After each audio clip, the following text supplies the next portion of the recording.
نحمد و نصلی علی رسول الکریم اما بعد فاعوذ باللہ من الشیطان الرجیم بسم اللہ الرحمن الرحیم۔ سامعین اکرام، کل تھوڑی مصروفیات زیادہ تھی کہ بیان نہیں آ سکا۔ ہم نے کل ہدہد کے بارے میں بیان ڈالنا تھا، تو کل کے لیے معذرت۔ آج انشاءاللہ ہدہد کے بارے میں پڑھتے ہیں۔ جو ہدہد پرندہ تھا، سلیمان علیہ السلام پیچھے بیان ہو چکا ہے کہ پرندوں کی بولی اللہ تعالیٰ نے ان کو صلاحیت دی تھی کہ وہ پرندوں کی بولی بھی جانتے تھے۔ ہدہد ان کا گارڈ بھی تھا اور جاسوس بھی تھا۔ وہ راستوں کی تحقیق بتاتا تھا، پانی سے جس طرح راستہ ہواؤں میں آگے دیکھتا تھا، جس طرح آگے کیا ہے، کوئی بھی آگے کی وہ ہدہد جو پرندہ تھا وہ جاسوسی کرتا تھا۔ حضرت سلیمان علیہ السلام کا گارڈ بھی تھا اور وہ بتاتا تھا کہ لشکر وہ کیسا ہے۔ مطلب سلیمان علیہ السلام کی حکومت تھی، بادشاہ بھی تھے اور اس کے بعد اللہ کے نبی بھی تھے، کہ وہ اس طرح کا گارڈ تھا کہ وہ حکومت کس طرح کر رہے ہیں، وہ اپنی ڈپٹی وہاں کے جو آپ کی فوج تھی وہ کس طرح ڈپٹی کر رہی ہے، جو غلام تھے وہ کس طرح ڈپٹی کر رہے ہیں، حضرت سلیمان علیہ السلام کو بتایا کرتا تھا۔ تو ایک دن ہدہد کو نہ پایا تو حضرت سلیمان علیہ السلام نے محسوس کیا کہ ہدہد کیوں نہیں ہے اس محفل میں۔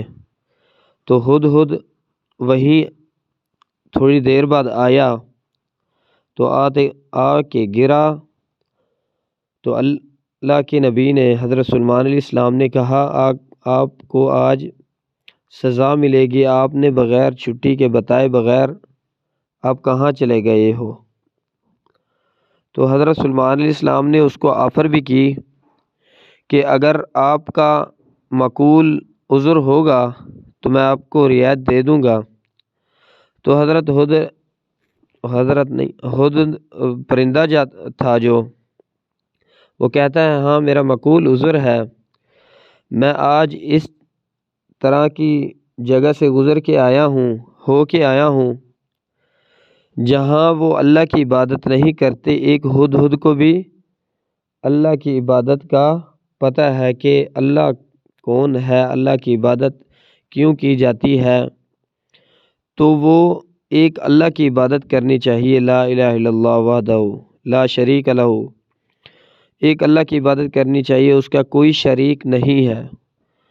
اس نے کہا میں ایک اس طرح کے ملک سے ہو کر آیا ہوں جس کی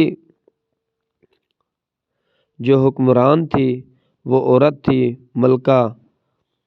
تو اس نے کہا جو اس ملک کی ملکہ یہ ہے، وہ یہ ملک ہے، اس میں سورج کی عبادت کی جاتی ہے، سورج کی پوجا کی جاتی ہے۔ تو سلیمان علیہ السلام کو ان کا عذر اچھا لگا کہ یہ تو بات بتائی ہے۔ حضرت سلیمان علیہ السلام جو نبی ہوتا ہے وہ باپ کی مانند ہوتا ہے۔ جو وہ ملک کی حکمران تھی، حاکم تھی، اس کا نام سبا تھا۔ تو حضرت سلیمان علیہ السلام کو جذبہ ہوا کہ وہ اس ملک میں شرک عام ہو جا رہا ہے، سورج کی عبادت کرتے ہیں اللہ کو چھوڑ کر، اللہ تعالیٰ نے ان پر نعمتیں کی ہیں، میں اس خط بھیجتا ہوں سبا کو کہ وہ مشرک ہے۔ اس سے پہلے کہ جرار جو نامی قافلہ تھا وہ ان پر حملہ کرے، پہلے اس کو خط بھیجیں کہ یہ آپ کس کی عبادت کرتے ہیں، سورج کی آپ عبادت کیوں کرتے ہیں، سورج نے جس کو بنایا، چاند کو جس نے بنایا، رات کو جس نے بنایا، دن کو جس نے بنایا، اور جس نے آپ کو بنایا آپ اس کی عبادت کریں، سب سے بڑا ہے اس کا عبادت، اس کا حق بنتا ہے۔ حضرت سلیمان علیہ السلام نے اس کو خط لکھا اور خط بھیجا، اور اس سے یہ دیکھیں کہ ایک پرندے کو بھی حضرت سلیمان علیہ السلام ایک پرندوں کی بھی اتنی تربیت کی تھی، پرندے کو بھی توحید کی سمجھ آ گئی تھی ایک سورج کی پوجا کرتے تھے، وہ اس کو عجیب لگا کہ یہ سورج کی پوجا کرتے ہیں، اور ہم مسلمان ہو کر کلمہ پڑھ کر کافروں کو ایک سائڈ پہ ابھی رکھیں تو کلمہ پڑھنے کے باوجود بھی ہم شرک کرتے ہیں۔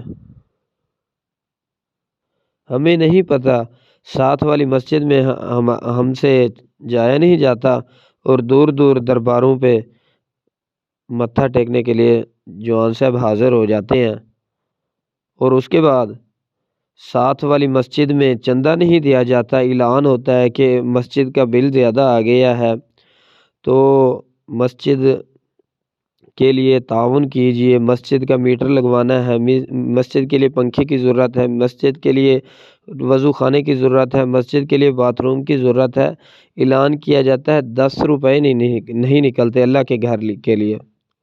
لیکن جوان صاحب میلہ لگانے کے لیے عرس پر جاتے ہیں، پیر کے نام پر بکرے ذبح کر دیے، پیر کے نام پر لاکھوں کروڑوں روپے، کس کا کوئی ہمیں فائدہ بھی نہیں ملے گا، اتنا دور دور جوان صاحب لاکھوں کے لاکھ خرچ کر دیتے ہیں، لیکن اللہ کے گھر جو آپ کے علاقے میں، بستی میں، گاؤں میں، شہر میں مسجد ہے جس میں اس کی ضرورت ہے، ہم سے وہ ضرورت پوری نہیں ہوتی، لیکن جو ایک قبر میں چلا گیا، جس کو نہلایا آپ نے، جس کو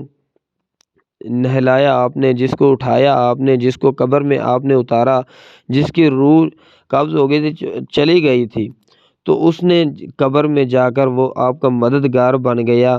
مشرک یہی شرک نہیں ہے تو کیا ہے؟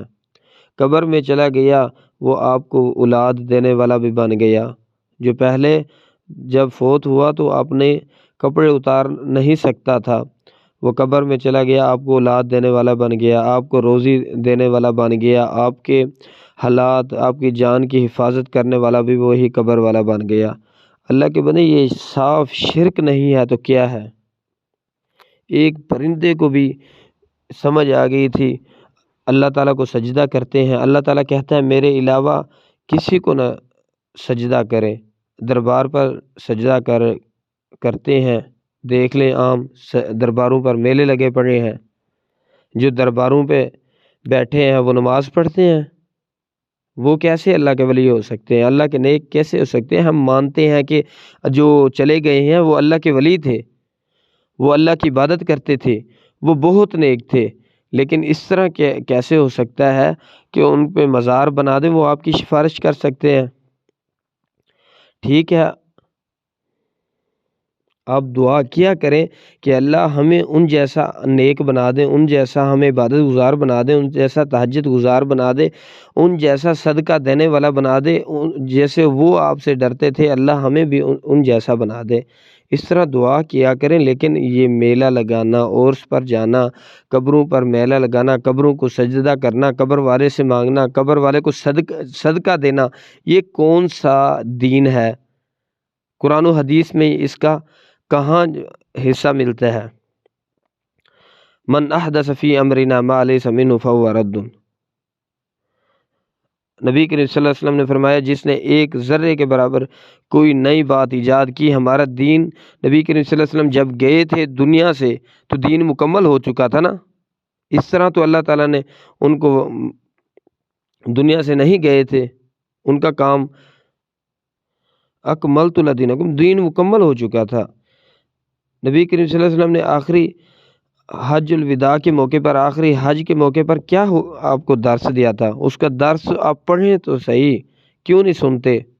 دین سے آپ کیوں دور ہیں؟ دین آپ کو کیا نقصان، اللہ تعالیٰ سے آپ کیوں دور ہو گئے ہو؟ جب انسان کسی سے دور ہوتا ہے تو اس کی کوئی بات بری لگتی ہے، اس کی کوئی چیز اچھی نہیں لگتی تو بندہ دور ہوتا ہے نا۔ اللہ تعالیٰ کی معاذ اللہ کون سی چیز آپ کو اللہ تعالیٰ نے اس کام کیا ہے؟ کون سی چیز نے اللہ تعالیٰ سے آپ کو، کس وجہ سے اللہ تعالیٰ سے نفرت ہو گئی ہے؟ کیوں اللہ تعالیٰ کو شکر نہیں ادا کرتے؟ کیوں اللہ تعالیٰ کی طرف نہیں آ رہے؟ اللہ تعالیٰ نے اب مہلت دی ہے، آج اللہ تعالیٰ کے سامنے گڑا لیں، اللہ سے مانگیں، اللہ کے سامنے آئیں تو صحیح۔ اللہ دینے والا ہے، اللہ تعالیٰ کہتا ہے میں روزانہ آتا ہوں، صبح کے وقت آئے کوئی ہے مجھ سے مانگنے والا میں اس کو دے دوں، کیا ہماری صبح پیشی ہو جو ہمیں تھانے میں پیش ہونا ہو یا کہیں بھی پیش ہونا ہو نا، صبح کے وقت ہم اسٹیشن پہ کھڑے ہوتے ہیں تیاری کر کے۔ سامعین اکرام، دنیا میں کئی کاروبار میں جو سبزی لگاتے ہیں آپ کے علاقے میں، صبح صبح تہجد کے ٹائم منڈی پہ جاتے ہیں سبزی لینے کے لیے، لیکن تہجد کے لیے اللہ تعالیٰ کہتا ہے آج کوئی ہے مجھ سے مانگنے والا، کوئی چیز مانگے میں اس کو عطا کر دوں گا۔ سامعین اکرام سوچیں، یہ خذوہ فغلوا، غور و فکر کرو، یہی غور و فکر کا ہمارے پاس ٹائم ہے، کوئی پتہ نہیں ہے، سانس چل رہی ہے، جب تک دل کی دھڑکن جاری ہے تو ہماری سانس چل رہی ہے، جب سانس چل رہی ہے تو یہ جہاں سانس رک گئی تو اگلا جہاں، ایک سانس کا فرق ہے، اس کو آپ نے زندگی نام رکھ دیا۔ سامعین اکرام، یہی سانس نکل جانے سے پہلے ہی اپنی غور و فکر کریں، اپنے جو اچھے کام کریں، اچھے کام زیادہ کریں، برے کاموں کو سے کم ہو جائیں۔ اللہ تعالی ہم کو سب کو جنت پر اہدنا الصراط المستقیم، سیدھے راستے پر چلنے والا بنائے۔ وآخر دعوانا الحمد للہ رب العالمین۔ اگر کوئی بات میری بری لگی ہو تو میں معذرت کرتا ہوں۔